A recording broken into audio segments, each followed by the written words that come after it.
તો વાત કરીએ વડોદરાની તો વડોદરાની નારાયણ વિદ્યાલયમાં ક્લાસરૂમની દિવાલ ધરાશયી થવાની જે ઘટના હતી તે મામલે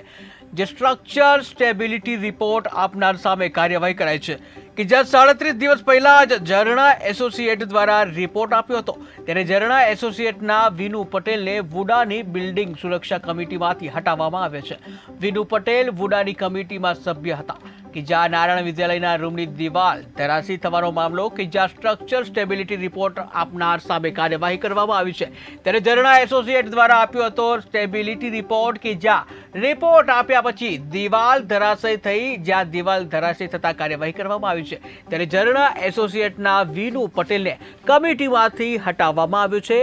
વિનુ પટેલની વુડા બિલ્ડિંગ સુરક્ષા કમિટીમાંથી જે સભ્ય હતા અને જેઓને હટાવવામાં આવ્યા.